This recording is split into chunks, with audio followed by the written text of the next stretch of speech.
last time, I'm gonna close your eyes. So I'll leave it. I told you this. Big deep breath for me. Okay, go ahead. Open. John, I told you, there for a little bit. You're gonna see that hill over my next door neighbor's Some of house. these notes. Yes, we, Edit it and then send it saw to. it. Okay. Who do I send this to? The pictures. So I we're got gonna that little print red everything car out? Okay. that, right? So then I'll get it, I'll And the send it kids to rode you. down that hill. and Until one of them got a horse. Oh, wow. That did not go that. So, I didn't even know I had a card. You might not get, I was supposed to go set up, but I'll get your, phone number, I can use that, I can send you. Okay. Awesome, you're welcome. Yes, I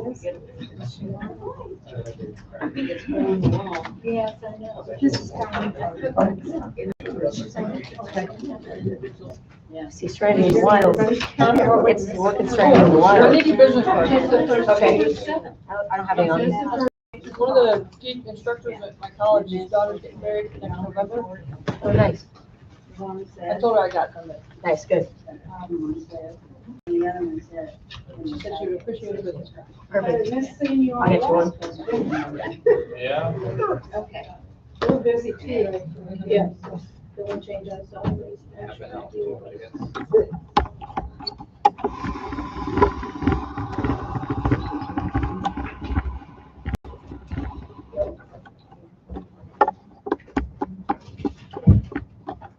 Shall we stand for the Lord's Prayer, please? Our Father who art in heaven, hallowed be thy name. Thy kingdom come, thy will be done, on earth as it is in heaven. Give us this day our daily bread, and forgive us our trespasses, as we forgive those who trespass against us. And lead us not into temptation, but deliver us from evil. For thine is the kingdom, and the power, and the glory forever. Amen. Call the meeting to order at 5:30. I Pledge allegiance to the flag of the United States of America and to the republic for which it stands, one nation, under God, indivisible, with liberty and justice for all.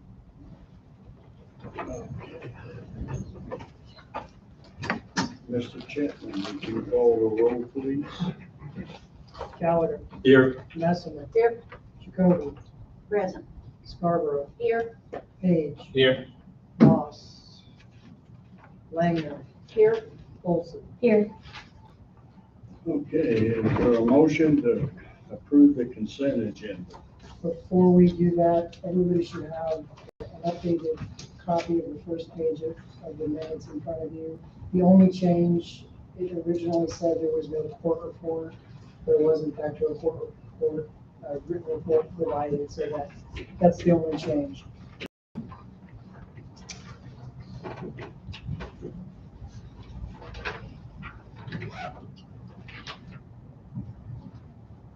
So moved. For a second, Second. any discussion? Yes. Ms. Mesmer? First thing that I would like changed is on page 4 and 5. Second paragraph to the bottom. That was old business. It was just me speaking as an older woman about things that needed to be taken care of. So I would like that change from finance committee to old business. And the second thing I have is going to take much longer.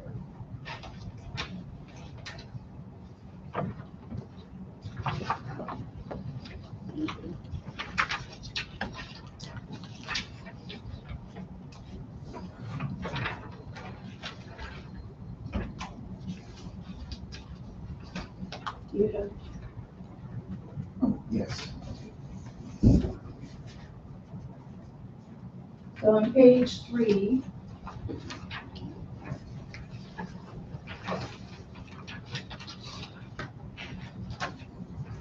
about second paragraph from the bottom, the third one from the bottom starts Alderwoman Olson. The second from the bottom starts Administrator Slater. I propose what I've written. Replace from Administrator Slater through the vote on page 4.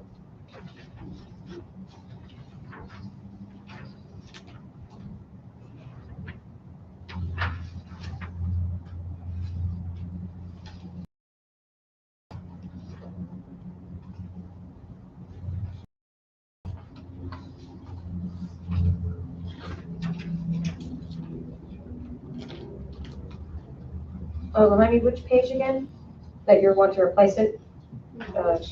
Page 3 and 4? Starting page 3 with the paragraph that starts Administrator Slater, the second from the bottom of page 3, Okay. through the vote on page 4. Okay, so this whole portion too, gotcha, thank you. On the second paragraph, I see of the 5, 1 did not show up for the scheduled interview.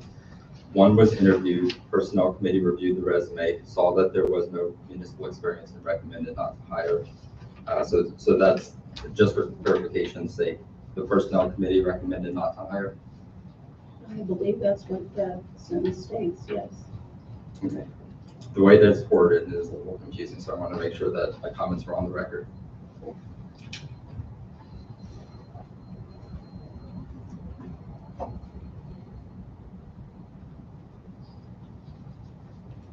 That should be a semicolon after 1 was interviewed.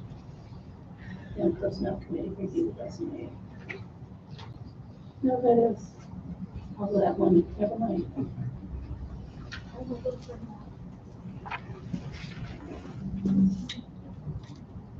Would you be able to highlight what the main differences are between the two?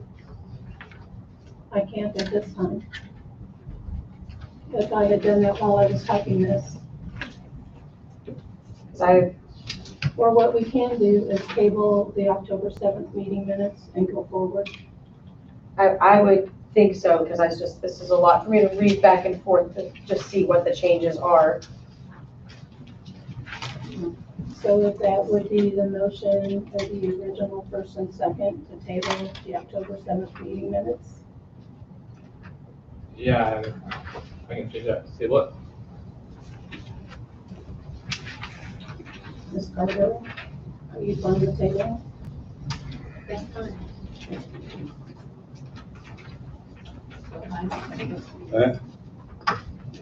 They made a motion to table the October 7th minutes, to change the motion. What part is she not table? Yeah, we're going to meeting. The minutes.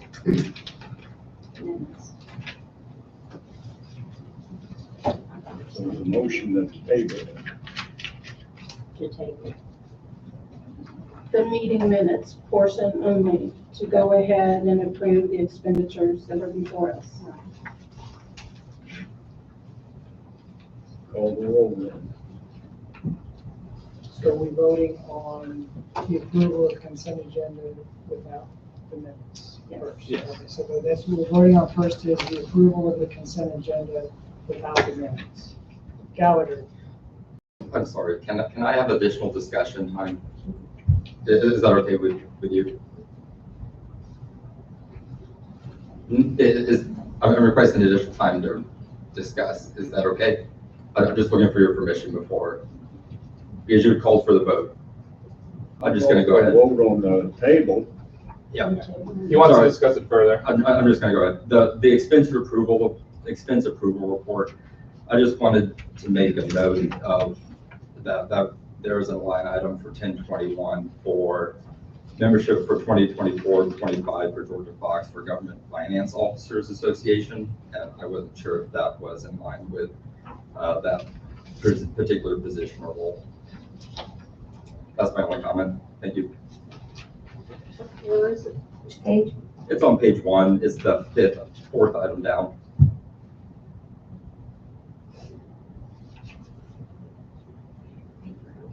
I'm sorry, expense approval report by fund, which is the other piece of the consent agenda that we're approving.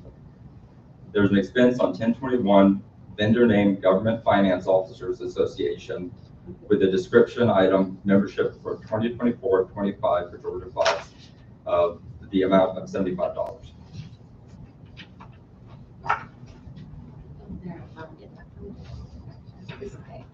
So we're voting on So the, we just, making a comment? Just making a comment.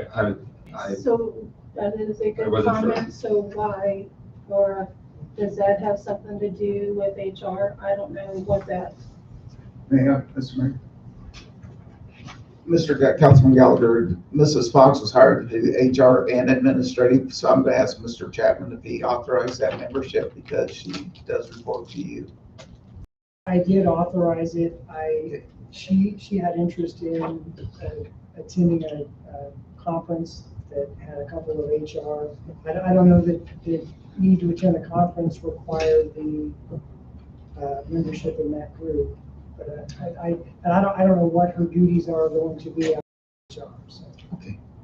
Well, it's gonna be at your request that she'll complete tasks given to her by you, so, or myself. So, and I was not familiar with that invoice. So I'll follow up real quick. So are you, were you stating that you had approved of her to go to this conference, but you weren't aware that there would be a fee associated with it? No, she asked me to, she brought the request to me for the membership Okay, because she wanted to attend. I understand. Okay. So the invoice has been approved. Okay, thank you.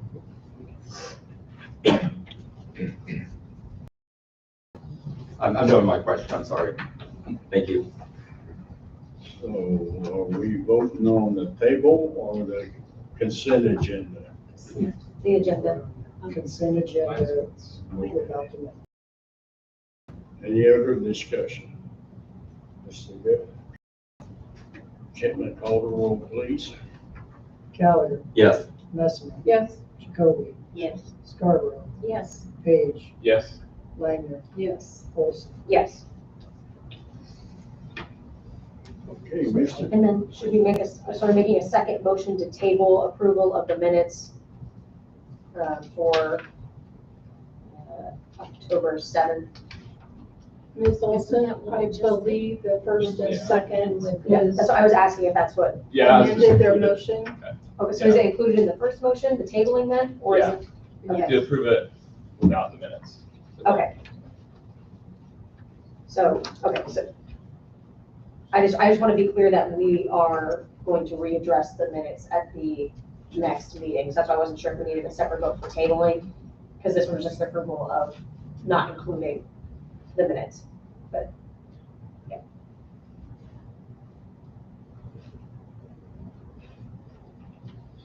That was a shorthand around Sure, the first and second. They amended their motion to table it. sure. Yeah, it'll be brought up again.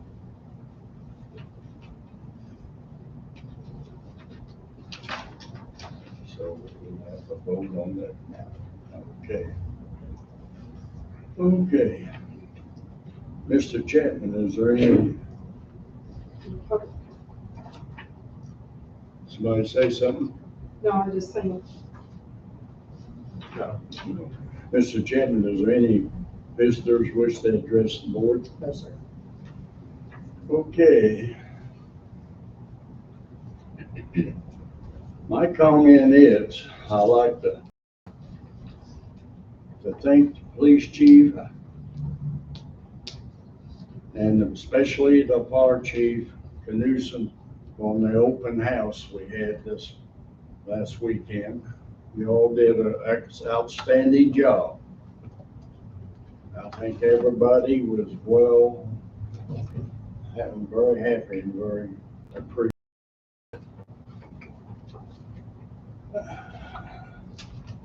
And as I said to the police chief this morning, take care of our kids out trick or treating next weekend.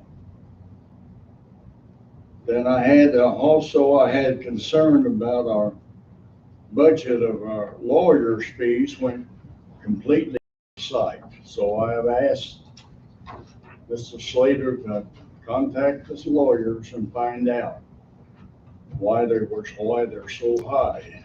He will give his remark after Mr. Chapman gives his administration report.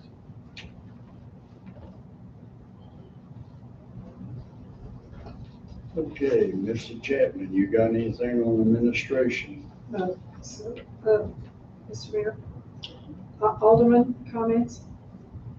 Oh, I'm sorry, Alderman comment. Yeah, because I have two items that never again, you'll probably get tired of hearing me, about the mayor's tree lighting.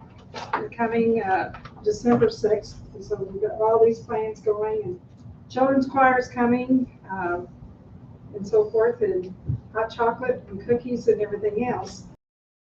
The other one is in our park discussion, and we're trying to get the budget and where we're gonna get our supplies, you know. It was the day of the park, you know, with the food, and now there's the hot chocolate and the cookies, you know, things get more and more expensive.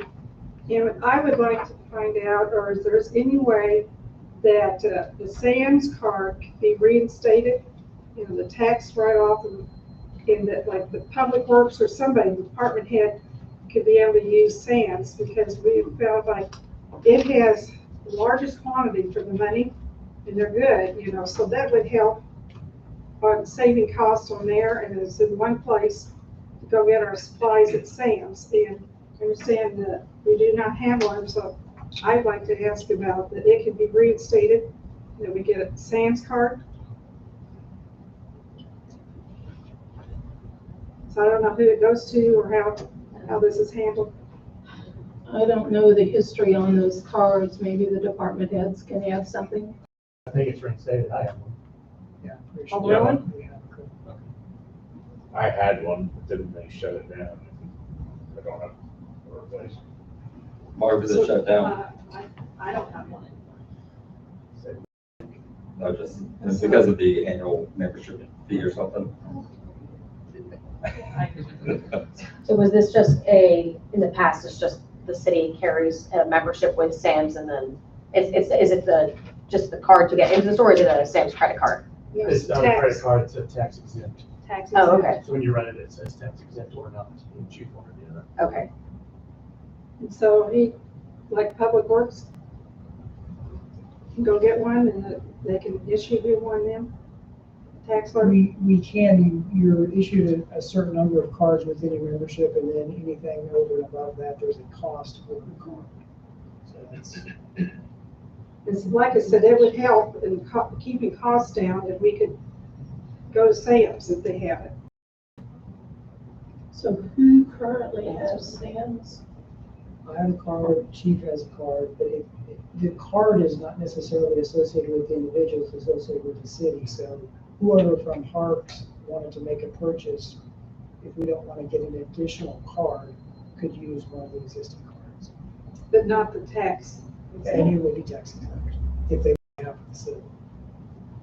Okay, so then Chris, Crisco, I'm assuming I would go to you, Matt, and say, can I get the Sam's card? And I go, but tell me about the billing, because it used to be, you swipe the card, you got tax exempt. And then You have a as well. you'll pay for it with the city credit card. Okay. Okay.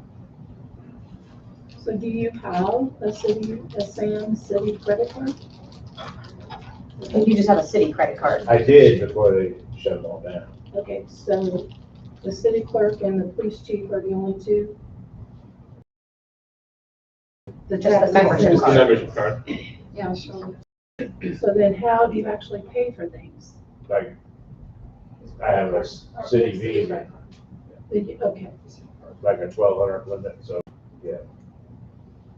So the Sam's card that they're talking about gets you in the building and is the proof of the tax exempt. That's the way I'm understanding it. And then your expenses would be paid for on the card, billed to the correct budgetary line item for. Yeah. Right. Yeah, That's that makes sense.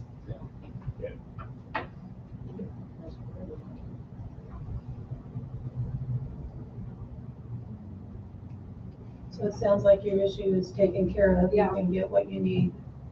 Okay, Yeah. Anything else? I do have some comments I'd like to share. It may be hit on a little bit later with Mr. Slater's. So I've got a statement. I'd like to take a moment to address recent discussions about my Sunshine Law complaints and explain my actions in full context. City Administrator Slater sought to name and shame me for alleging violations of the law. I am not ashamed, and I welcome the public to learn more about government operations. To that end, I have copies of all complaints I've made, redacted where appropriate, for public inspection.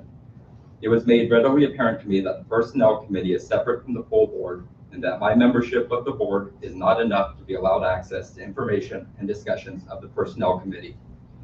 It is my consistent assertion that the Personnel Committee filters, limits access to, and suppresses information for the purpose of influencing the outcome of a vote as contained in my Missouri Ethics Commission complaint. From proposing a bill to define the duties and limits of the Personnel Committee to speaking on the tenets of integrity, honesty, and transparency, my stance has been demonstrated over the length of my service to the city and its people. During the discussion of creating a city administrator form of government, at the recommendation of the Personnel Committee, the opponents of the measure and I asked over 50 questions to gain more information on the need, logistics, and implications of the position. 3 were answered by the city attorney and 2 by the supporters of the measure. The other 40 responded to. Regarding the photo at the funeral of Alderman Scarborough, I want to make it clear that I did not take the photo in question. It was given to me by somebody else. I fully understand that attending Rick's funeral was a personal and emotional moment for everyone, and I respect that city business may not have been your focus there. Deciding to make the complaint was a long thought out and difficult decision for me. After deliberating on it, I felt it was more important to guarantee our city was operating within the Sunshine Law and with the highest level of transparency and integrity than turning a blind eye or remaining silent. When I first received the photo of a quorum of the Personnel Committee meeting after the funeral with the soon-to-be recommendation to hire, which occurred a month and a half prior to the filing of my complaint, I did not see a need to act. However, the situation changed when new information emerged about the hiring of an individual for a non-posted position who was also present at the quorum in the vestibule.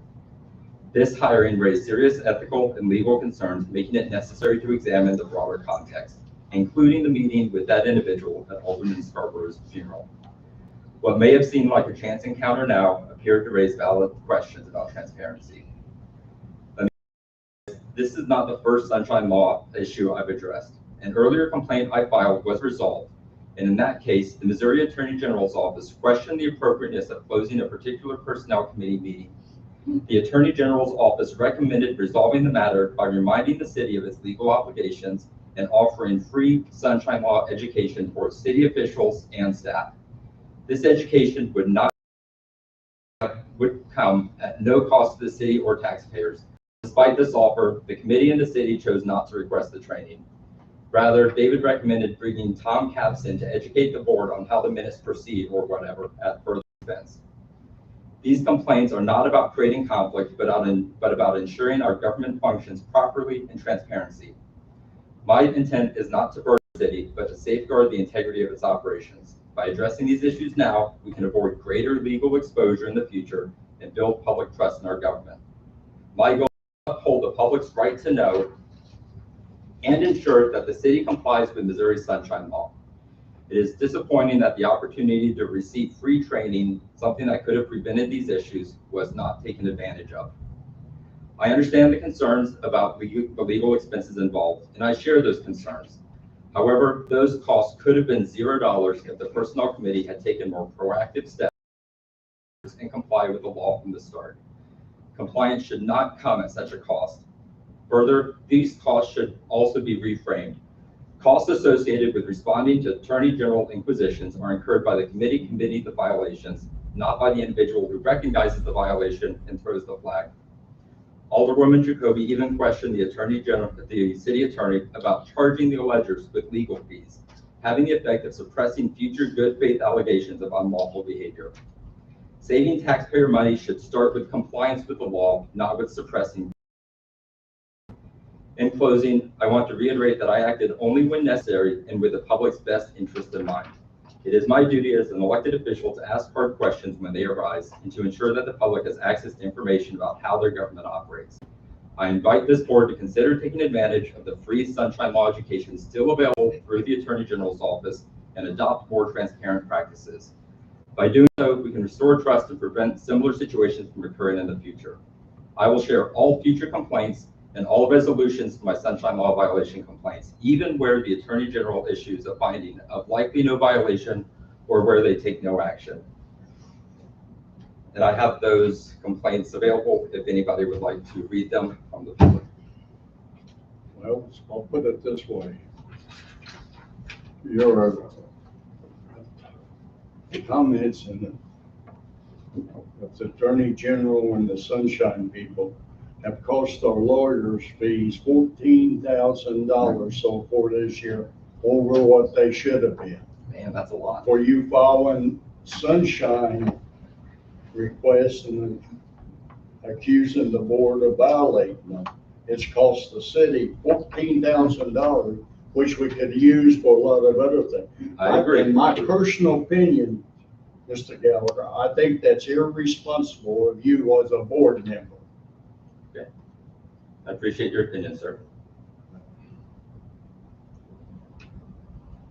I said $14,000 I could have used in the department heads for other use instead of satisfying you with your Sunshine request.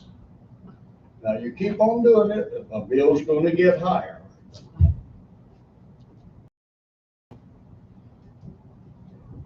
Anybody else got anything to say? I have an Alderman comment, just a separate Alderman comment. So I just, again, would like to remind everyone that we have the 5 vacancies on the Ethics Committee. I just want to make sure that everyone remembers and that these spots are available. And if anyone's interested in filling them, to please either contact me, anyone else on the board, or Matthew Chapman directly, and he'll be able to what that entails, if you're eligible. So again, just reminder that to contact the city clerk or any of the aldermen if Ethics Committee. Well, the lawyers found that there was no basis for any of the complaints. Ms. Olson, I think it would be best if anybody was interested in serving on the Ethics Committee to contact the city clerk directly.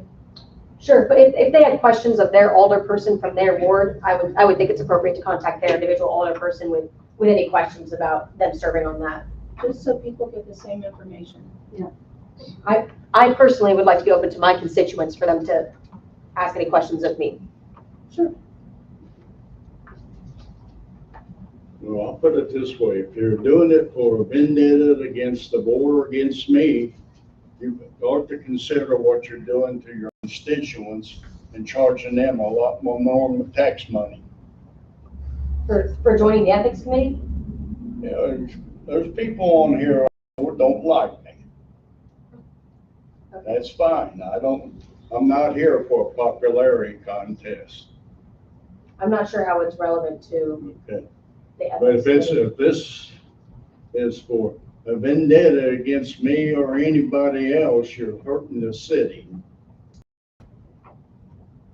If you don't like me, put up with me for 6 more months. That's all you got. Now, anybody else got anything to say on the subject?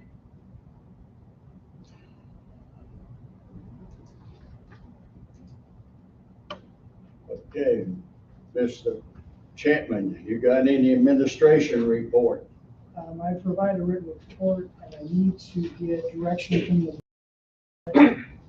they want to do on the CD that we have coming due on October 23rd. Let's take that up in finance if you would, please. Sure.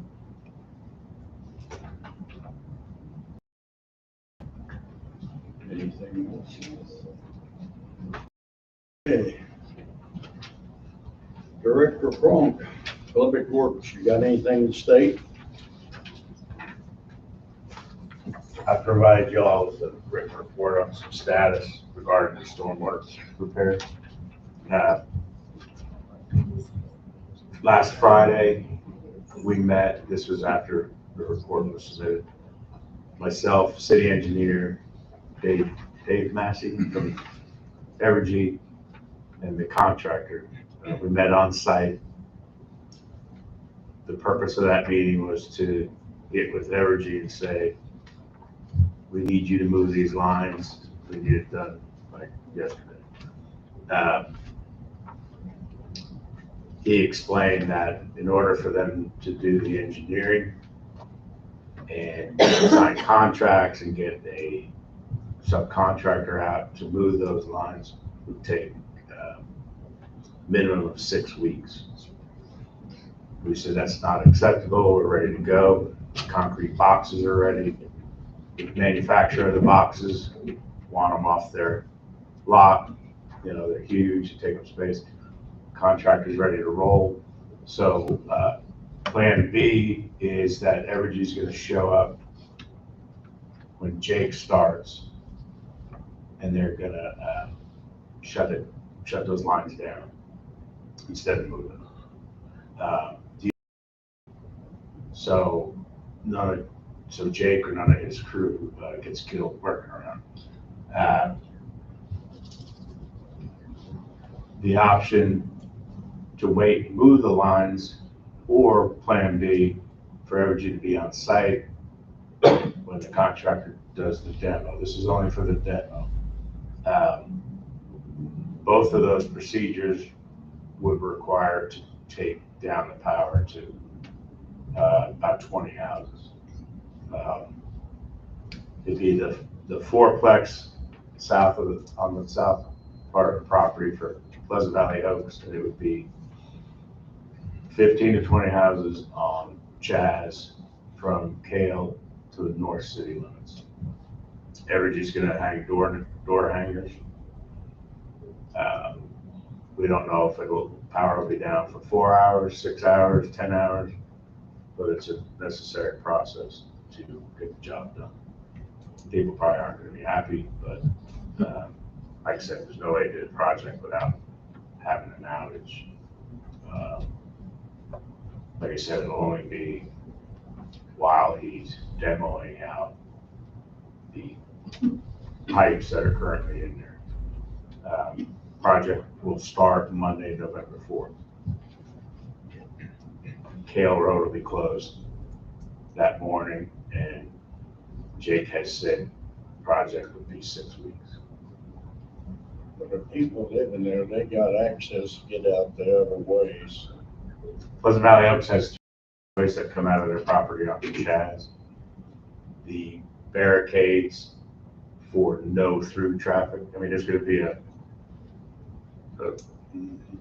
80-foot wide by Chasm. 30 feet deep hole on Kale. It's not going to be, go around the barricades and go on your way. On the orchard side, if you will, of the excavation, they'll be back so that the people can get in those duplexes. But on the west side, it'll be closed at Jazz, and that side entrance to the Pleasant Valley Oaks. So, Hope we have good weather during that time. yeah, obviously everything's weather dependent. I feel like Jacob padded 6 weeks a little bit for weather, but there's no way I want to get into 6 weeks for every to move. That's just so. So they're not in the way, they're just in the vicinity. So they're in the way in terms of trying to pull out 80-foot long by 84-inch round pipe. Pull out the old stuff. Okay. So that's all I got. You're doing a good job, Chris. Keep it up. Our Chief Knudsen, you got any report from? I did provide you a written report. I can take any questions on that, and I do have another item I'd like to present. Where was the burn barrel and when?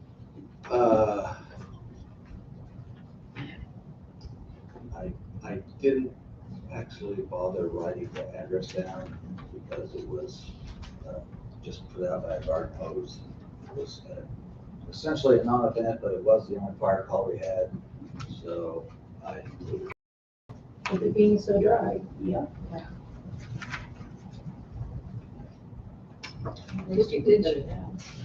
Did you have anything, well, I guess probably not, about what the incident happened in Excelsior Springs?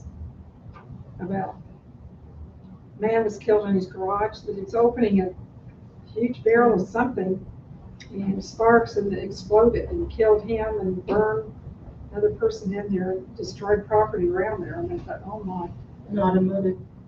yeah.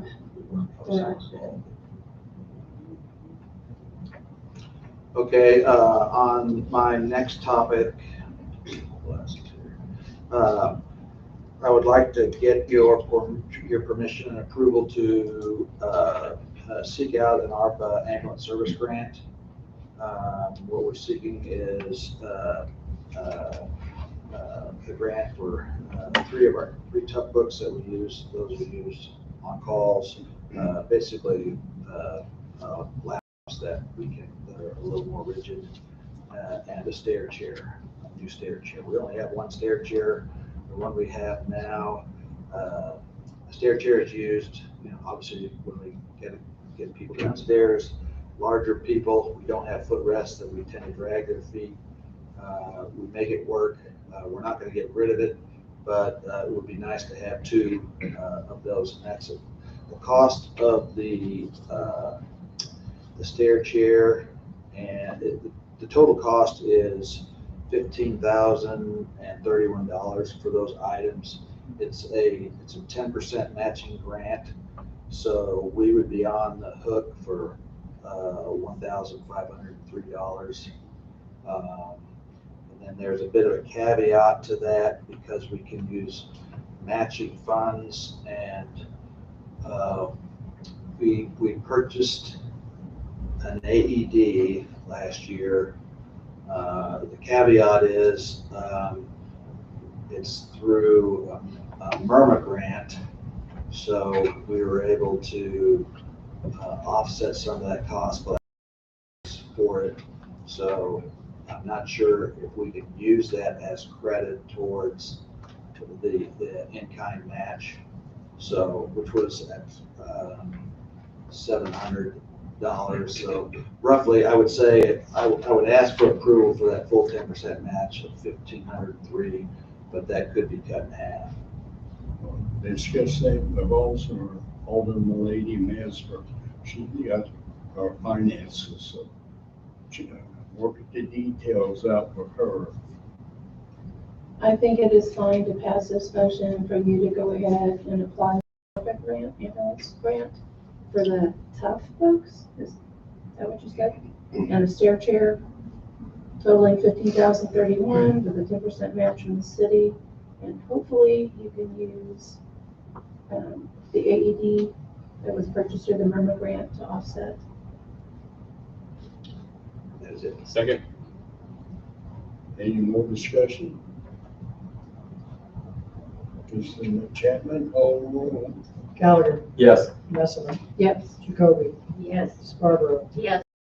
Yes. Langer, Yes. Olson. Yes. That's all I have. Thank you, Chief.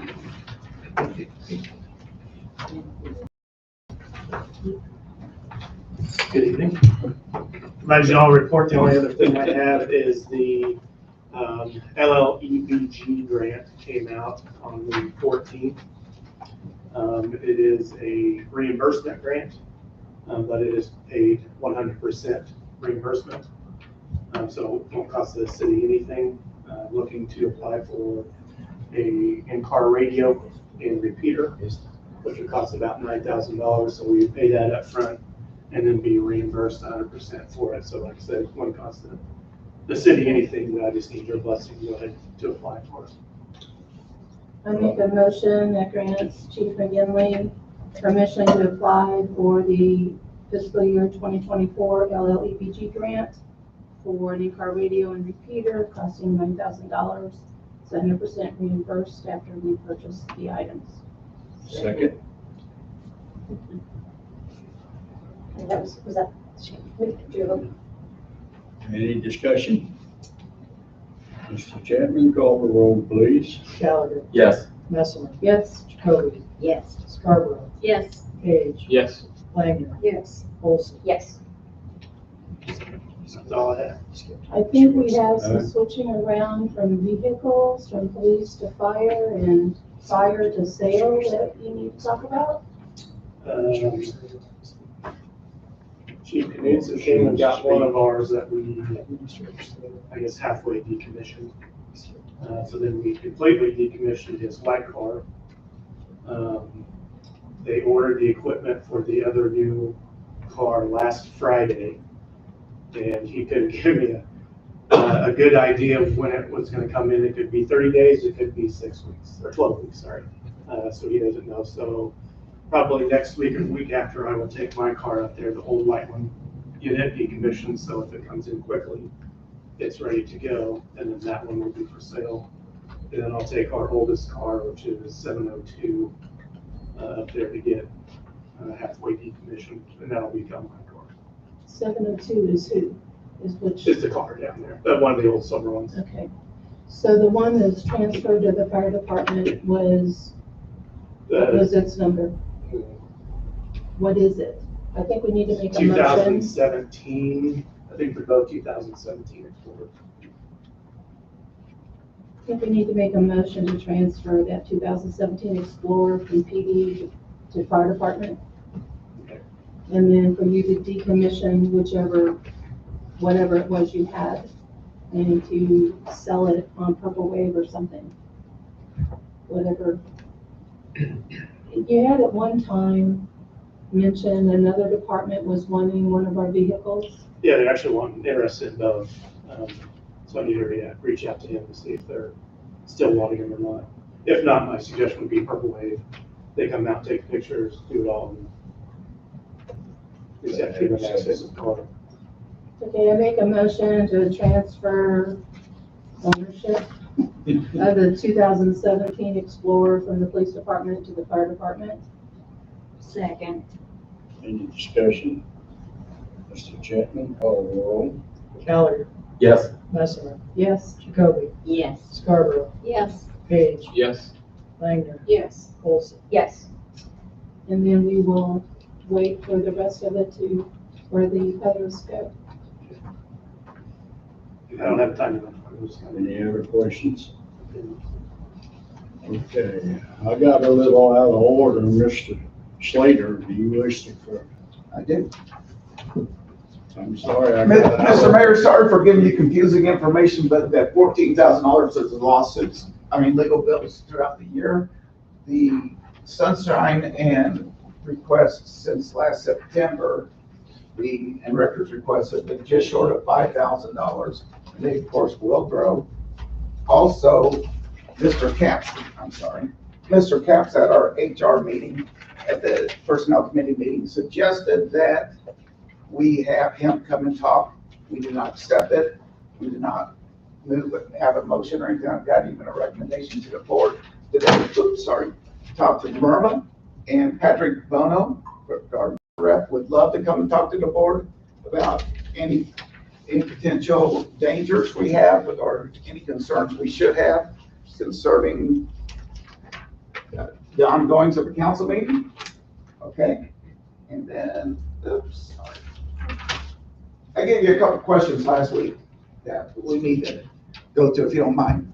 So, Mr. Mayor, Board of Aldermen, my report gave you an update on the Star Development Project. They asked for a 3-month extension for Stimco. If you have questions I didn't answer my part, I'd be happy to take them. I would like a vote on the extension. Today I told them that no extension would be considered until after the property has been cleaned up. So I gave you the details as to why that needs to happen, or that happened. It'd be my recommendation. So if the board would like to move on, extend that 3 months. Mr. Slater, was there, I'm trying to remember how it was extended the last time. Didn't we have to have a conditional use permit extended through a particular board? What was it? Was it planning and zoning? I thought that was just the original. Planning and zoning met up and, yeah. Okay. Each time there's been an extension of it. The planning and zoning said, okay, we'll get whole planning and zoning. Okay, also, the same company started development, bought the old Valley Pubs strip center. And they would like to do a CID similar to what they're doing at the property across from Quick Trip. And the idea would be to make the property look better. You can go into the MoDOT right away and clean some of that up down there and just make the property look a lot better. So if the board would like to consider giving them CID. Right now, the CID is made up of 5-member board, and they take say it's a penny sales tax, extra sales tax, that only the people who shop there would be paying. That money has to be invested back into the property. And for instance, we did one at World's Fund when I was with DEC, and you had to have the property owners vote on it, which would only be one here, but the board basically said we're invest that money into security, to lawn landscaping, and for maintenance. And so when they collect that money, that CID will be ongoing. And the 5-member board right now, the city is represented by Mr. Chapman, but it's Mr. Harris, his ex-brother-in-law, Robert De Fuentes, his fiancee, Cheryl Giambaldo, his daughter, Stephanie Harris, and him. So that's your 5 members. But they would like to have a CID where they charge an extra 1-cent sales tax for anything taking place at the Valley Pub Strip Center. So if the board would, and they would Family pay members on the same board. yeah, yes, it is. But the city is represented. Maybe we could ask, we'd be okay with that, but we want 2 members or something like that too. But even so, they'd have the 3 folks, and it's making sure that their money gets spent to improve the city or to improve the property so that it looks more attractive. Did he make any indication when he's gonna put in the Valley Pub, the former place? Yes, that was in your newsletter.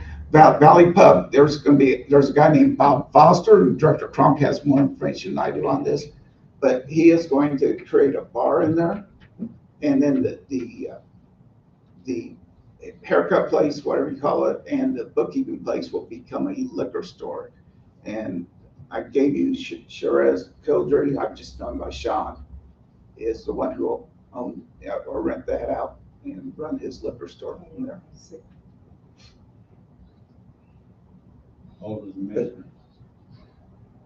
When Harris, when we did the R&L Carrier project,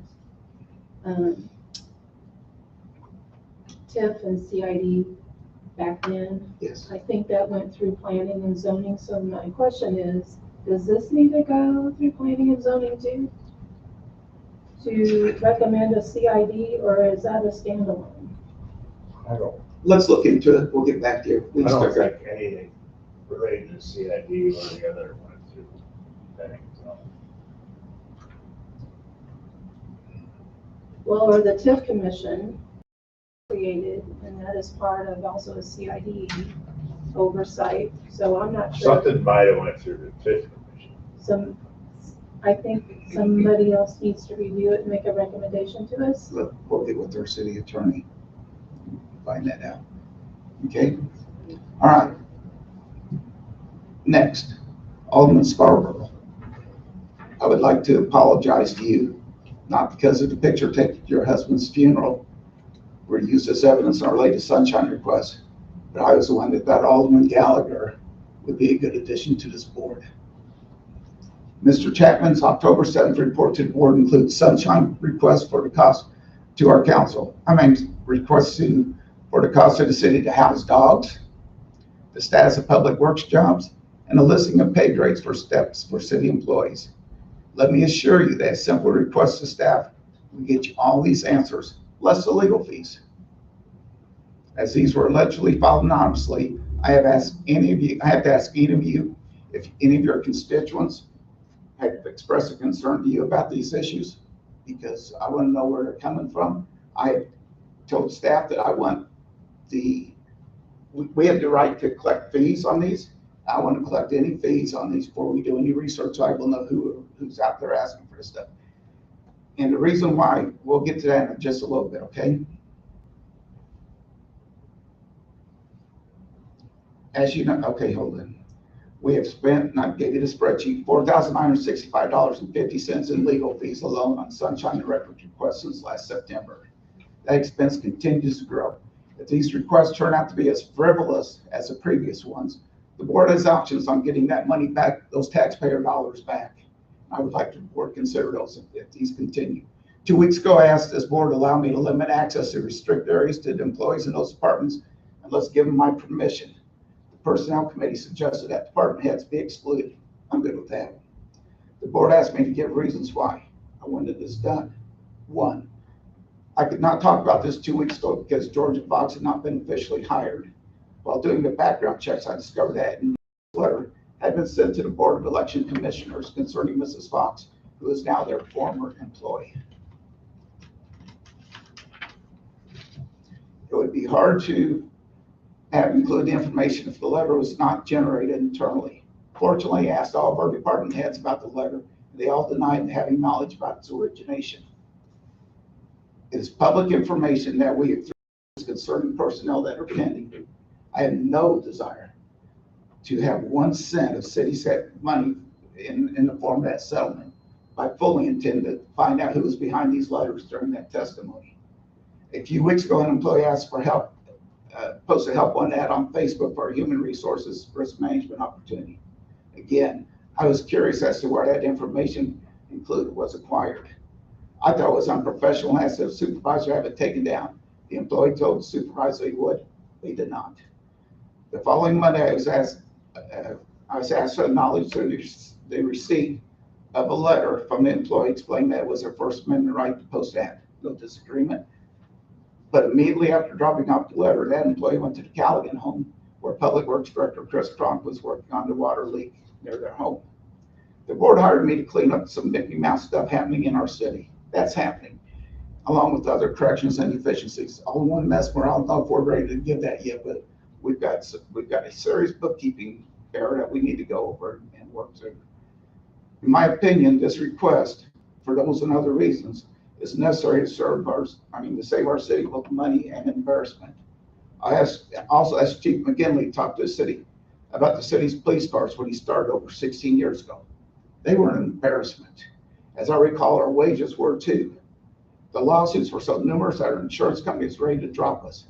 I caution the department heads to look at some of the residents getting involved now who were involved then. Thank you. Questions? I have a question. Yes. You said that you found during background checks a letter regarding Georgia Fox. Mhm. You found that during the background checks? I did. I don't have that letter, but I did make phone calls to people. I'm going to keep that confidential unless I'm asked to say, because Is that letter public information? no. Okay. Okay. I just wanted to confirm that you found it while doing the background check of Georgia Fox. I found out about the letter. I'm sorry. Alderman Weiner? Should we address now the board? Are you saying about limiting access? Yeah, I would like to limit restricted access. Access to restricted areas to those employees only unless they get my permission. If somebody from administration wants to go hang out in the police department, let me know. Or somebody from the police department wants to come up to administration, that's fine. The department heads don't have to ask questions, just the other employees do. I find it necessary because this stuff's going on. It's costing our city a lot of money. Somebody's getting this information someplace, and our department heads are denying knowing anything about some of this information. And so that leads me to believe that they're good, but we need to make sure this doesn't happen. Okay? I had a follow-up on one more thing. I think Sure. just a note of, you said that, Claire, could you just clarify, because I want to make sure I didn't misunderstand, that Chris had told you that he had seen an employee go to a resident's house? Immediately after giving me that letter explaining their First Amendment rights to say what they need to say. Okay. And then, Chris, you let Slater know that you saw them go to somebody's home? Okay. Yeah. Just want to confirm that I understood that correctly. Yeah. I'd like to make a motion that we authorize Mr. Slater to have limited access to different departments? Is that what To you're saying? limit access To to limit those access involved to in those those- secured areas only, except for department heads, Okay, without permission. Second, Any more discussion? Yeah, I got a question on that. You want that to only go through you, not through anyone else, not through their own department head? Correct. And then that would include if they're on a overnight shift with, police dispatch or fire department, if they need to go in between departments for whatever reason. There's a lobby down there where you can hand the information to them. Okay, so there's Sure. a, sorry, could you explain further? I'm No, not like an expert on the way that this If you functions. go on a fire, you bring your information to the dispatch office, turn it in, and there's a public lobby there. Okay, so they would be allowed into the public lobby? Absolutely, yeah, just not the secured area. Any place that has a code on the door. Okay, so they could go to the fire station and meet in the public area or meet outside? And anything that's not secured. Okay, and what would be the specific reason for that? Because information is getting out that being done internally, and I think it's hurting this city. So I'm curious as to how this would prevent that from happening, if they can still all talk, meet with each other outside of a doorway, It how may this not, would, oh, excuse me, I'm sorry. sorry, no, yeah, just. It may not, but it's saying that the city's proactive and recognizes this situation and has tried to do something about it. And to your knowledge, you feel that this is an issue between different departments talking with each other? Yes. Not interdepartment communication or? No. Okay.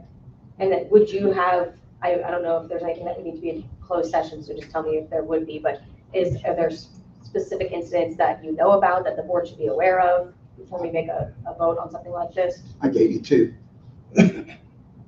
This stuff happens on a regular basis. I can come back in 2 weeks with more. See, I got a person. Okay, so It's just- basically just something that happened in one department, another department, to your assumption, knew about it, so you assume that they're talking. Somebody's getting information they should not have access to. Okay. And going out and, I mean, honestly, who knew about the cost of a dog kennel? Did you guys look at your financial statements and say, oh, we've got a problem with the dogs? How much a dogs cost? Okay, did you bring up the council meeting? Yes. Okay, good. And that was addressed, and maybe we have not got that final report yet, but in the last personnel committee meeting, I told the personnel committee that we need to talk about it because it is dealing with personnel. We're not gonna talk about that in public. But yeah, that needs to be addressed. But it didn't need to be addressed through Jeff City, as I said. Simple request would have gotten us that. Now we have to have our attorneys involved. That's not cheap. Okay, if you look at that sheet I gave you, it tells you how much an hour we're paying these people. And then I have a further question. It's not necessarily relevant to the motion on hand, so I don't know if we should make a vote on that motion. It's just relevant to what he was speaking about. I would think we That's, accept the motion. well, that's a mayor. There's been a motion and a second. Yeah, as soon as she's done, Yeah, I've got another question for Mr. Slater, but it's not relevant to this motion. It's just relevant on what he was talking about. I just hadn't had the chance to finish all the questions. Who are the department heads These people right here, and nobody else? and Mr. Chapman. Okay. okay, I got a motion and a second, Mr. Chapman. Actually, I have- Roll, please. Actually, I have one further question if it's appropriate, in regards to this motion, because we actually, Alderwoman Scarborough actually just brought up a very good point that we actually have our department heads right here. So I feel that would actually be a good opportunity to ask them how they feel about these restrictions, since it would be regarding their employees. And since you guys would be exempt from it, it kind of really only affects your employees. So I don't know if any of the department heads have an opinion about if this would be productive or non-productive. You guys understand the inner workings of your own I really don't operations. understand what it's for. I mean, I don't know what could not be leaked on the phone, that could be leaked by talking to someone in person, but it doesn't affect me either way. And my clerk is upstairs and downstairs, so she's good. It affects, I think, fire department, police department, public works more than anything, because public works has to go everywhere, and all of his staff do, and We excluded you I'll guys. let them speak for themselves. We excluded you. Right, It's in regard to your staff. I said it won't affect my staff. She's already up and down.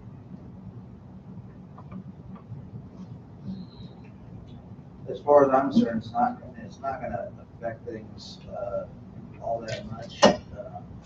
We do, quarterly checks of the ADs, that we would have staff over here. We might end up bringing donuts to the dispatchers or something like that.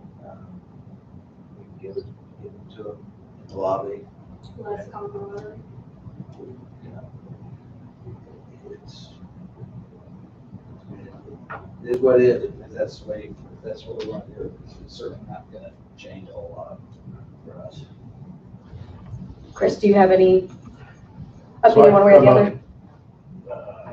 I can up to administration at least 3 times a week to sign permits, shuffle permit paperwork, with, that Lisa takes part care of, turn in invoices, check my mailbox. So that's me coming upstairs. Occasionally, my staff will come up for light bulbs, do a monthly inspection, maintenance items, same with downstairs. Any other discussion? So I mean, it's, they're not up a lot doing stuff, but, obviously bulbs go out. So I guess a further question I would have for Chris and then anyone else who would affect then do you feel that this would have any positive impact on your staff? Negative impact in your staff? Does it feel like it's irrelevant? I think for my guys, it's irrelevant. That doesn't restrict the department heads from going up to the office here and asking for information. What it restricts is going up there, visiting, having a cup of coffee and stuff. If they don't have business, they should not be there. Okay, that my question is still But the relevant. department heads, if they got information, they can ask for it and get it. Can you hear me okay? Huh? Can you hear me okay?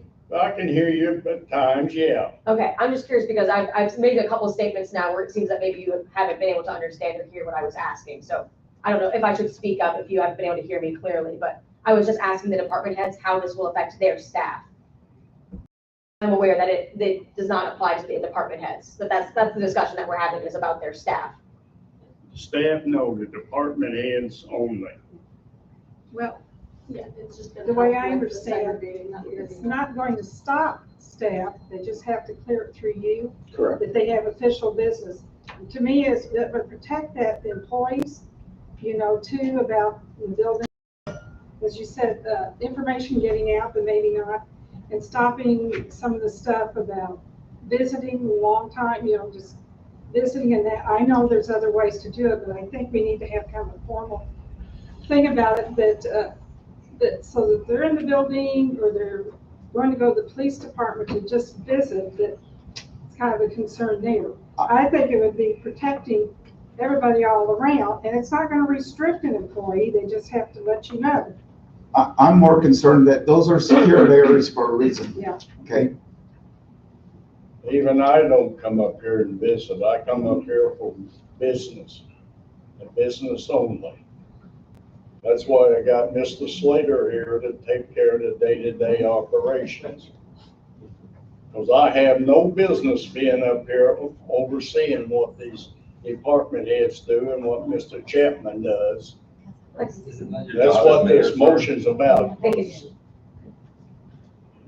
don't know if I agree with that, but that's all right. If that's the way that you want to operate as mayor, but I think that this would be something that would be better handled by each department head individually, since they're the ones who oversee their individual employees and understand the needs and specifications of their employees, their protected area, their secured area. So I would rather see, again, and I don't know if this is already the case, that it's handled by each department head individually. So if something needs to come through admin, it goes through Matthew. If something needs to go through public works, it goes through Chris. and trust the department heads to handle their own staff rather than everything go to one person above the day-to-day operations of each individual department. I got a motion on the floor, I got a second.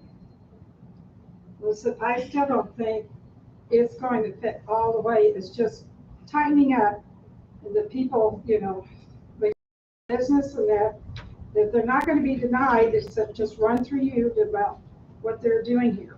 Correct. Is that, because we have restricted, sometimes I said, be nice that city council, that's how I got started when I started on the board, being able to come up to the administration and they, you know, let me in on operations, you know, and getting to know the staff a little bit when you visit, you know, some, you know, to get to know them, you know, in a personal way. But it was still, you know, but we still try to restrict, knowing in that, trusting our department heads, all the other committees that they are doing that, and then they report back to us. I think it's just a protection, I think, even for the employee, that, you know, and then it makes them think about, why am I going to go into, like, let's say, the police department, into the secure area? You know, it just lets you know, because if they have an important issue, you know, that's what I'm saying. It's just shoring up and safeguarding about, everybody's thinking about what their business. We have codes on the door for a reason.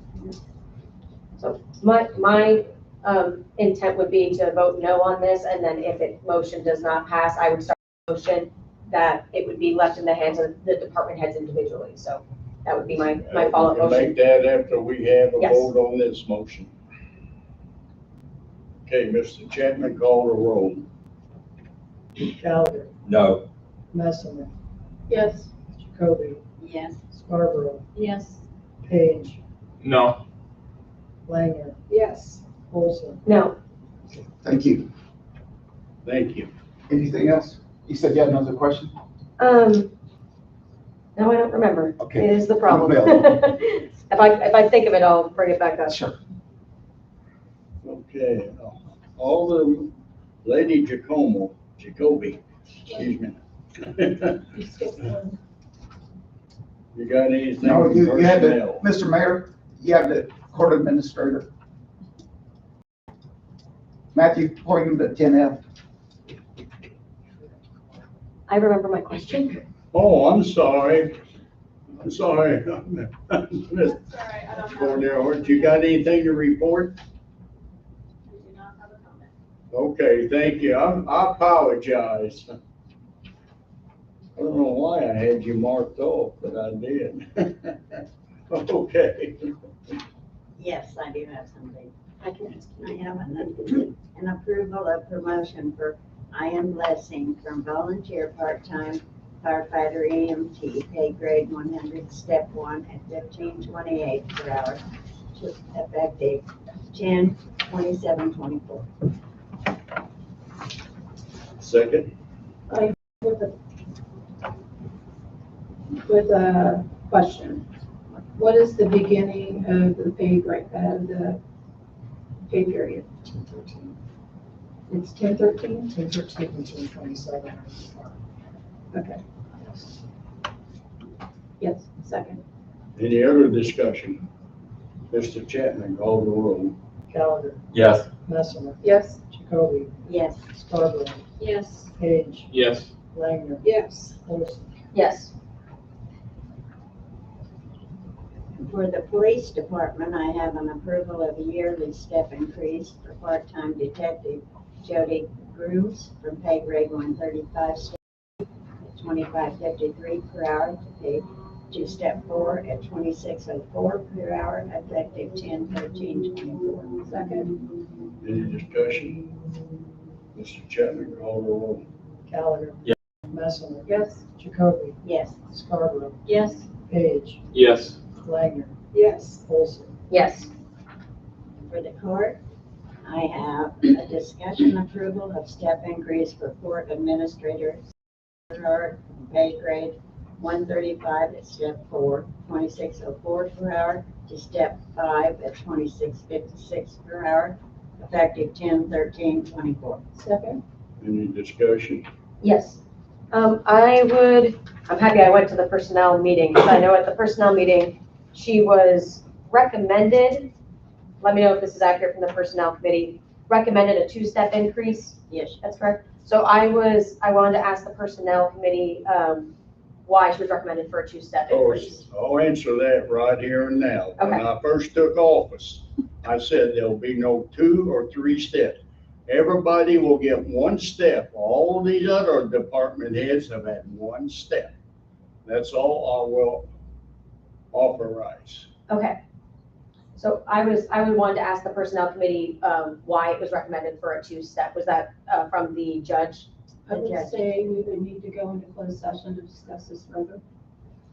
I don't mind it being open, the judge recommended it. And then he oversees it as it'd be the judge's input and his input is one. That's the gist of it. So the mayor's input would be step 1 step increase, Right. and the budget was set up for 1 step increase. Yeah, I totally understand that. I was curious why she was recommended a two-step increase. Did you have to ask the judge? Okay, did the judge provide a letter of recommendation? There's Yes, but you, a performance appraisal. yes. I was curious if there was, For everybody. I was curious if the personnel committee had reviewed that and knew why. No, we don't read that. No, they don't read that. Okay, so that was read, is it read by the mayor then? Yes, mayor signs off. Okay, so I was just curious, I didn't know if there was a two-step increase. The judge was notified that I only give 1 step raises. Okay. He was notified of that. And he was fine with that? Huh? And he was fine with that?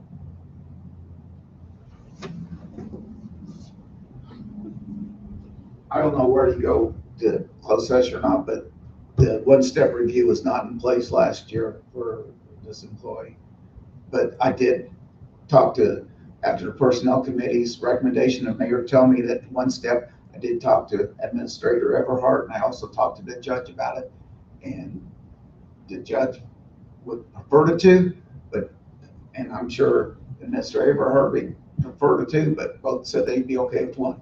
I think a lot came into it that we usually have 2 part-timers downstairs with me. And I let the city utilize my part-timer on more of a 3 days versus the 3 days that I usually have her.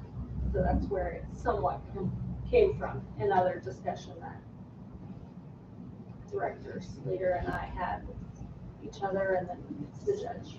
So the basis is additional workload for you during that time, okay? Okay, I got a first and a second. Mr. Chapman, call the roll, please. Gallagher, Yes. Messemer, Yes. Jacoby, Yes. Scarborough, Yes. Page, Yes.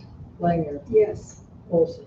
No, on the basis that I think it should be discussed further if somebody's recommended a two-step by their supervisor.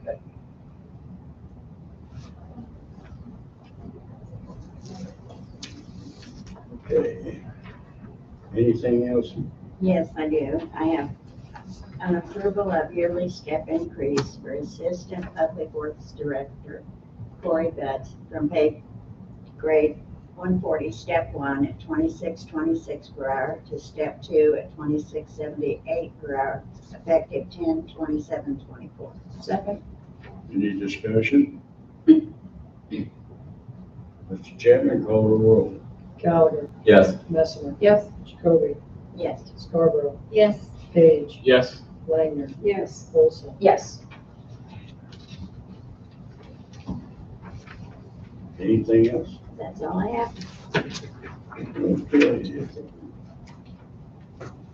Alderwoman Mesmer, financial. Yes, I noticed on the sheet of paper with the topics that we just passed, that it says other topics, McGrath's salary, benefits, and staffing study. And there was a cover memo with it from Georgia Fox. So do you have anything to say about that, Mr. Slater? My understanding was Mrs. Fox wanted the four people who were on the board at the time of the passing of the draft contract to have a chance to review it and ask any questions of her, or you can ask them through Mr. Chapman or myself. If we don't have the answers, I'm sure she'll provide them for us. I will say this is the first time that I've seen this study, and reviewing it was very helpful. Good. Okay. I asked that we take up a CD discussion for the remainder of my time.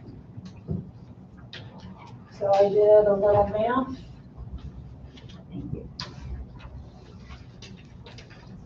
And the yellow highlighted is the comparison of where things are 3, 6, 9, 12 months.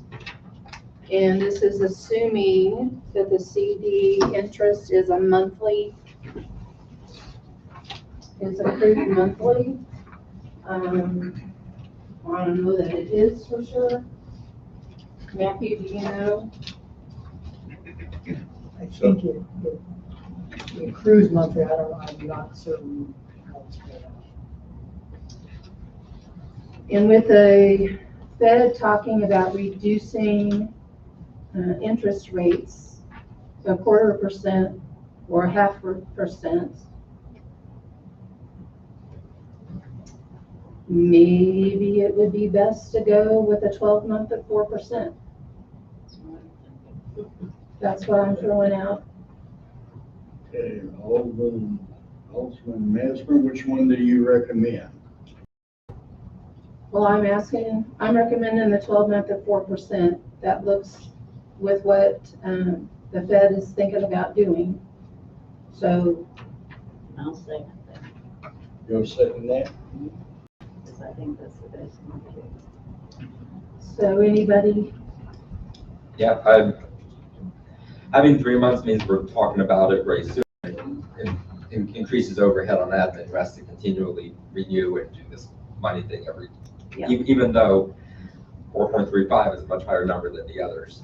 but it's a Guarantee it'll matter stay that of way. There's no without guarantee exactly. a $90 or $80 difference at 3 months with a 4.2 or less than 200 with the 4%. Yeah, I was looking at the equivalent rates at the same Any time. other discussion? We're still talking. Oh, Uh, okay, I'm sorry. The gain is minuscule, and if the interest rate drops way below 4%, then, you know, we lose out after that 9 month or after that 3 month period. So I'm in support of a 12-month. Okay. Okay, any other discussion? Mr. Chapman, call the roll, please. Gallagher, Yes. Messerman, Yes. Jacoby, Yes, Scarborough, Yes. Page, Yes. Wagner, Yes. Olson. Yes. Okay. Mr. Slater has been very busy working on account reconciliations. And do you want to come forward about the outstanding checks and that difference and what we've got to yet deal with? Do you have the notes? I did not. These will be estimated numbers. Okay, so we went and looked through the accounts and we have outstanding checks that should be submitted annually to the Secretary of State. They have not been, and I think the oldest check was 2015, was it? 2015. And there's obviously mistakes. I gave a check today after Alderman Mesmer and I discussed for $23,000 to our insurance company. And Mr. Chapman will take a look at that and get back. But of the $28,000 we have in outstanding checks, that's a big part of it. I think the others will be record keeping. But here's the bad part. The numbers you've been getting, On the balance sheet. on the balance sheet, the general account is off $124,000. That's a lot of money. Okay, and it didn't happen over the year or 2 years. It's been happening for quite a while. And so please look at that. And yeah, we're gonna have to write that down, and maybe something else will pop up the next couple of months. But it's an issue. And as I told Alderman Mesmer, this month we'll have 3 payrolls. We also pay back the overfunds. We're not in danger of going under at all, but it's closed, and we're hoping that the $107,000 we asked the state for in the misfiled sales tax on the automobile purchases will offset a good chunk of this. And also, if you'll recall, a couple months ago, I asked you the board about permission to get tax returns, so we get our business licenses. That's already in the ordinances. We're just gonna sit down with Mr. Chapman and Mrs. Fox and Ms.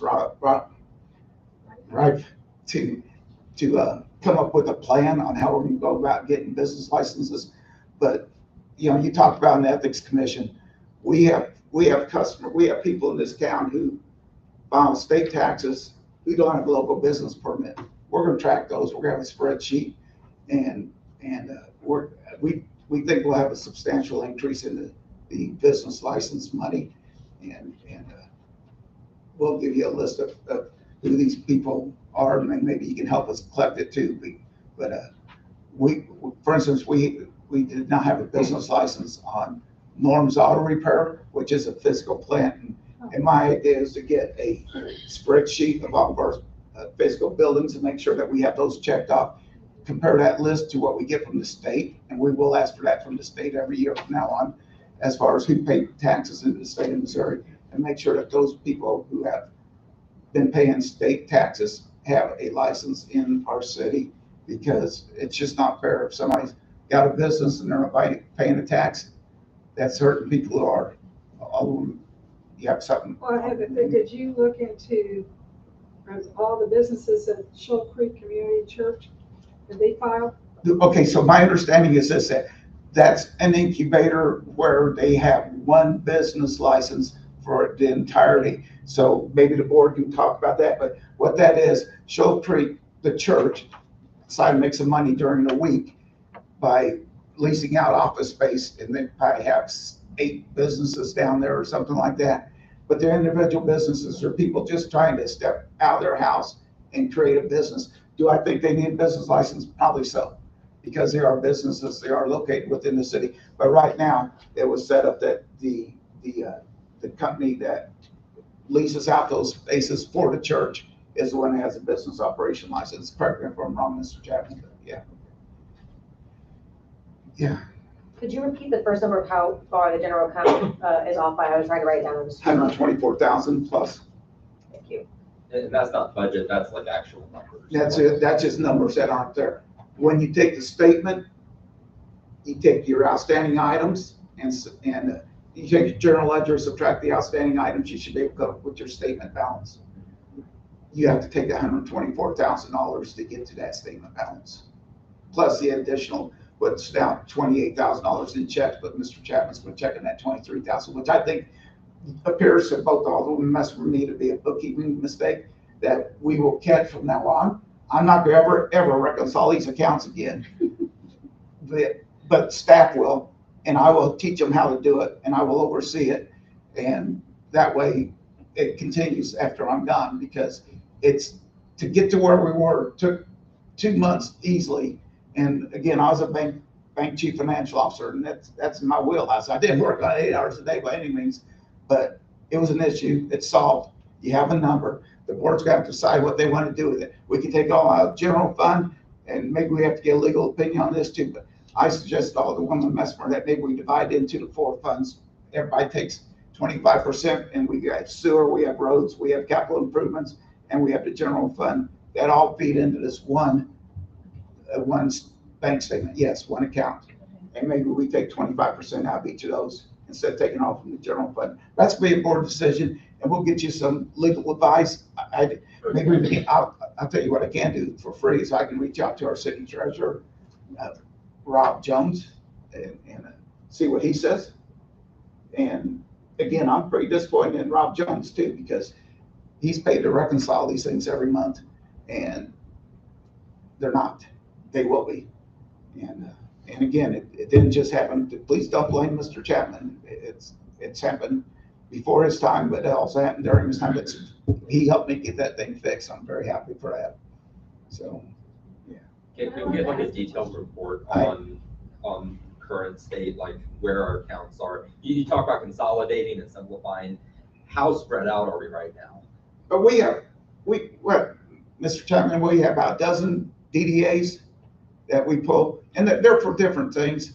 The one that I'm talking about encompasses the capital improvements, the sewer fund and the street fund. But we have a couple for court, we have a payroll account, we have a couple where the police money is going to start coming out from and have been coming out before.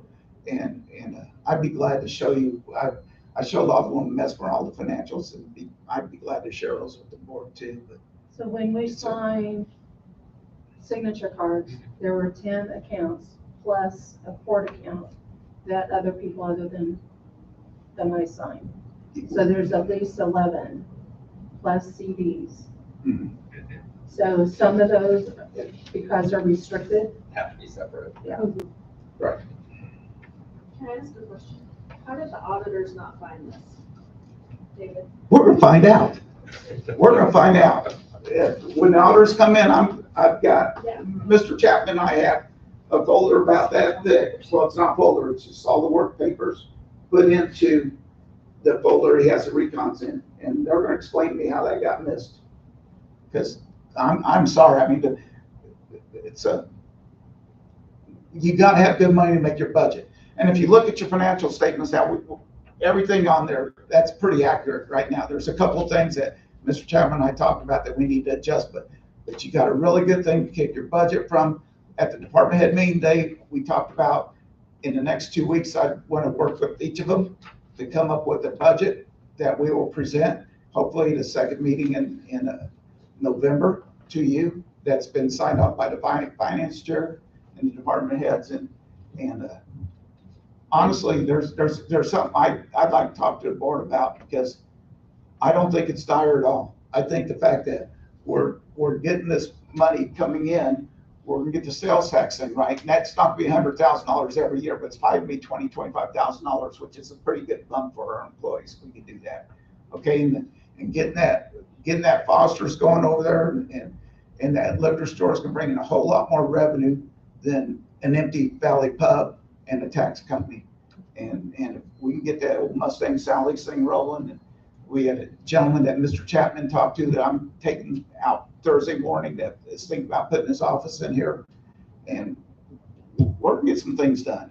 Yeah, I mean, I've got an economic development background, and we're gonna get this city where it needs to go, because I want to keep these folks here. I want to keep them happy. And you make them happy by making them feel worthwhile, by giving them the money that we can do. And I'm not promising anything, but I think your numbers are not as dire as what they have been made out to be. Once we get all this money rolled in, again, the sales tax coming in, the proper business licensing, getting a couple of new companies going. What used to be the Easter Seals not-for-profit daycare here in the business park, they shut down. That building's being renovated to become yet again upper floor and lower floor daycare that's not non-profit. That sure is going to generate quite a bit of income. Right. For some reason, I thought they were only gonna use the upper floor. I thought that's Changed. she's The changed that. Upper floor was going to be a daycare. The lower floor was going to be office spaces. Now they put in a stairwell, changed the blueprints, put in a stairwell internally to get from lower to upper. And both floors are going to be Nice. daycare. And it's changed also to being primarily a daycare for special needs. Well, I showed that gentleman that building. I also showed him the basement of Havens Construction, where we used to have not Metro Sports, but the spinoff of Metro Sports was down there, but they have not been there for a while. And he's very interested. Loves the location and the fact that he loves the fact that I'm gonna take him around, show him around, get him connected to Northland, where he can meet the different mayors and different city administrators, so that he can do business. And that's a service this city can provide right now. I'm taking Thursday to the Northland Chamber of Planning Development, and I remember first 3 years I belonged to the chamber, it came out of my pocket. City's been wise enough since then to pay for it on their own, but that's a connector place, and that's where I'm gonna take him, and we'll get our money's worth if this gentleman moves into town, just by bringing him down there. Thank you. Thank you, Mr. Sale. Okay, this lovely spreadsheet.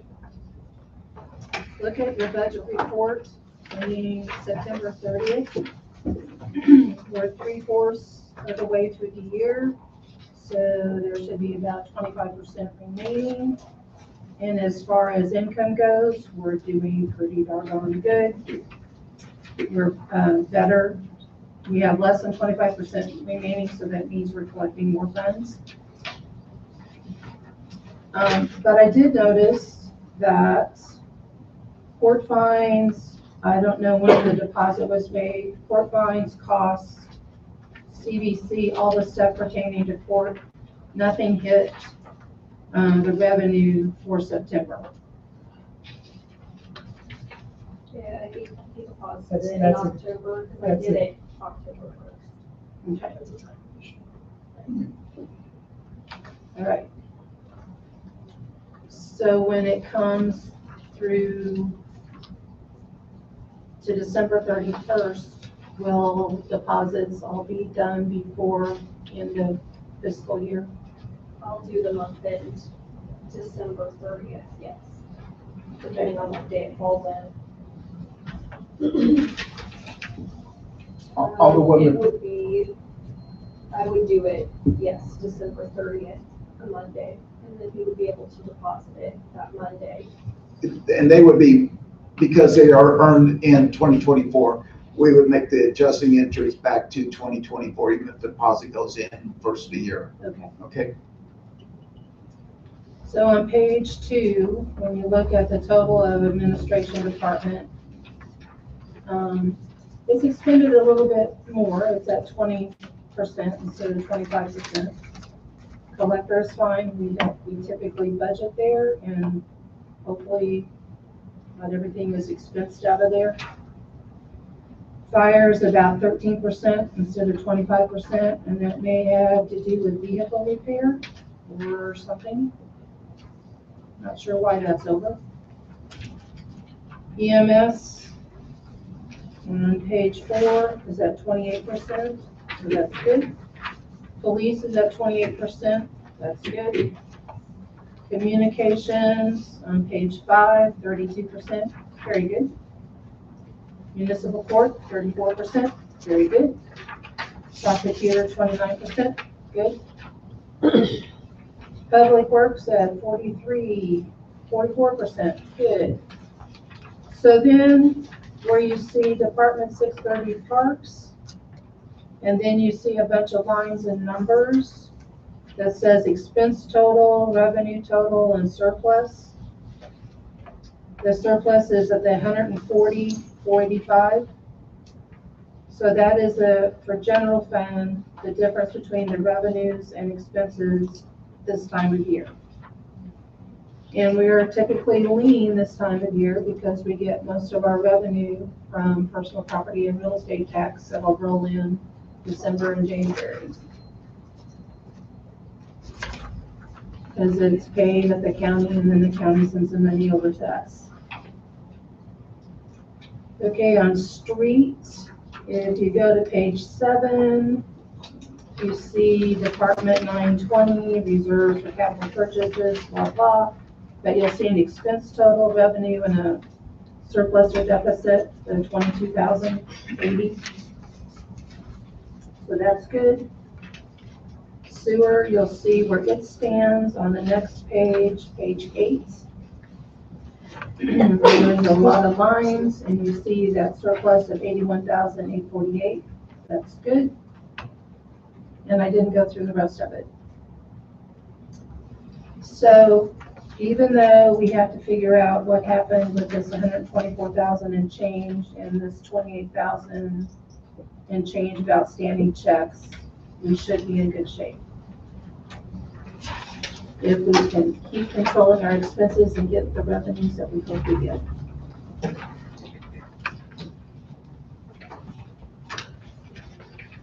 And that's all I have. Any questions? Thank you, Osmer. Desmer? You're welcome.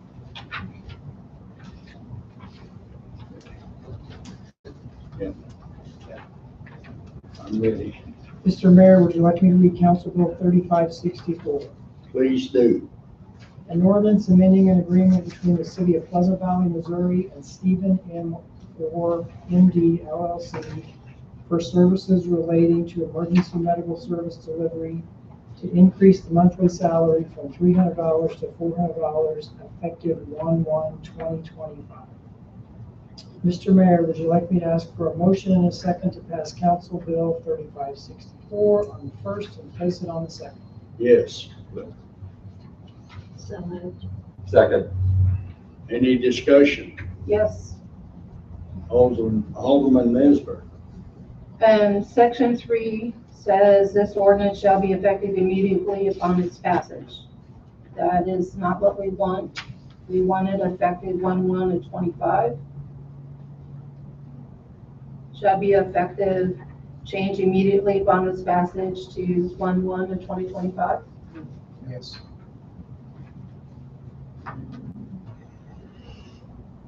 And is there any other place where it says effective immediately?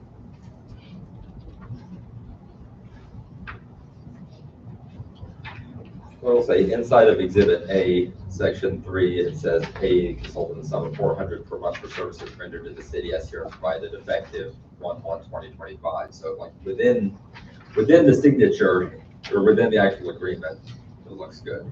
And at the beginning, it said, in the bullet, it had one Yes, more the 25. title. So we're just missing one place where it says 1/1/25. Just want to make sure, because it's not immediately, it's what we talked about being in January.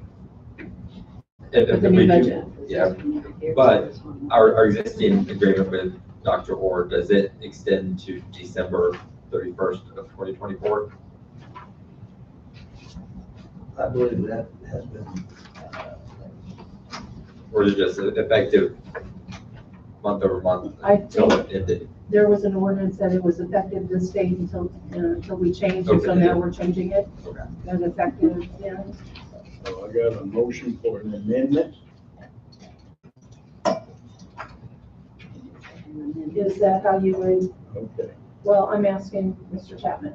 I think we can approve it as is. Before I have Mayor Smith sign it, I will make this correction. Because it's right everywhere else except in section 3. I'll make the correction in section 3. Okay.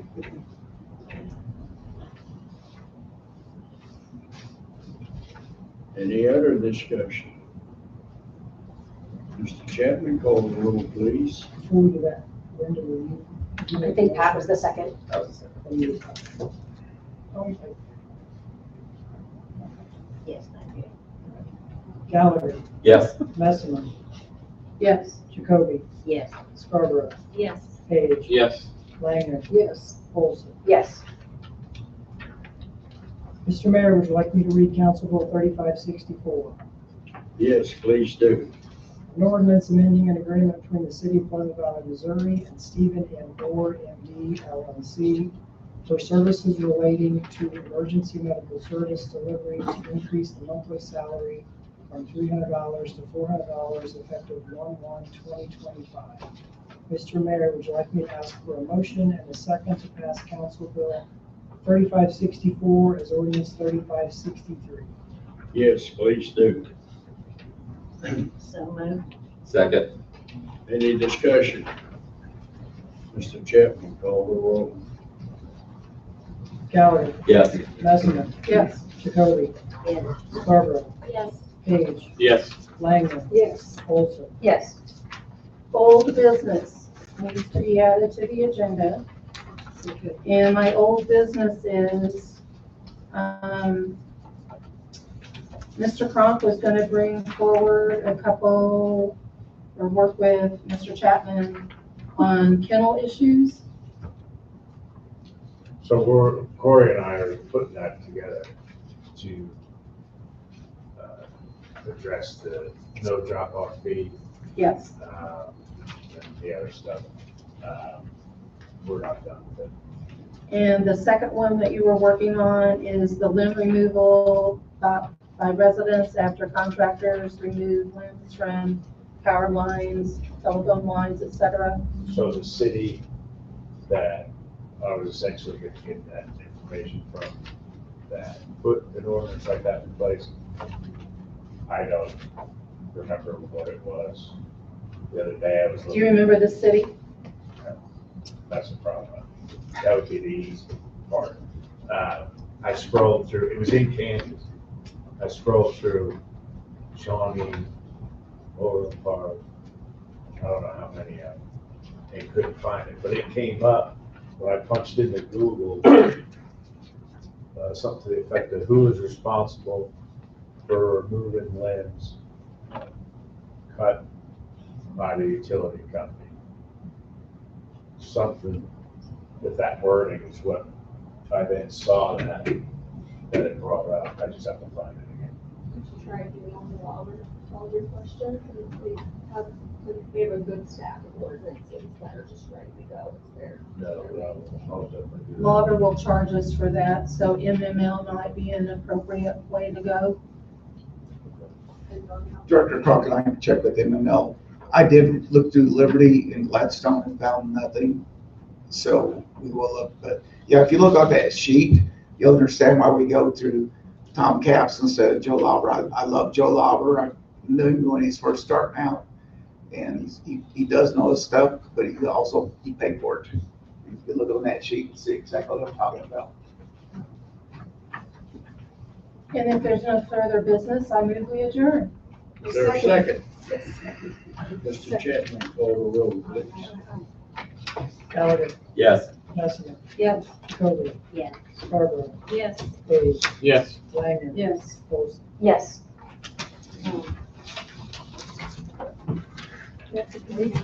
Hey, did you hear on the news? What? I got to say about the city of Lexington, their board is suing, I take maybe like their planning and zoning, they're suing each other because this man got tired with this